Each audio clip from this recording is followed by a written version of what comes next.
Hi, I'm Kirsty Eagar, and one of my great joys in life is sharing what I know about writing with teen writers. Here's the thing, teens understand story. They're surrounded by stories, TV, film, they talk to their friends in stories. What they don't always get is how to render a story in the writing.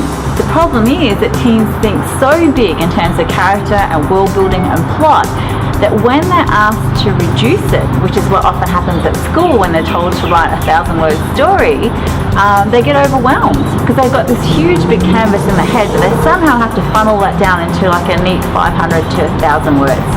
That's difficult. No acting experience, but this is character.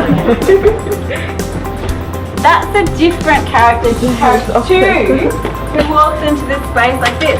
Often teens have been given some writing advice already, and it's usually coming from school. And a really common piece of advice thrown at teen writers is to show, don't tell. Now, in itself, yeah, great advice, and it's certainly something you want to do with your writing. But what does it mean in practice?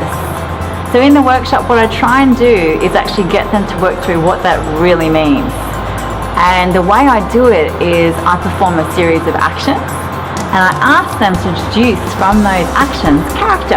So anyway, we're flipping it and making them solve for character, which sounds a bit weird, but when you think about it, a reader is solving all the time, and that's what their reader has to do. And once they understand that, then their decisions in terms of the writing, the choices they're making, become a lot more obvious. So I really just gave you 2 colours, and I didn't say she was walking. No. Strutting, yeah, so we've got a strong verb. I think the other exciting thing about the workshops is that they're getting to talk to me, and I'm a working writer.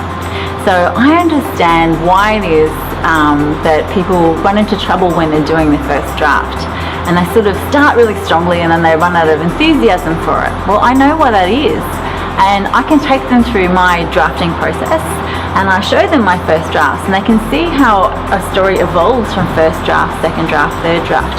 And I think the big thing is getting them to understand what the actual job of the first draft is, because often they lose enthusiasm because they've got a really fantastic idea, but when they go to write it, it's just not quite there yet.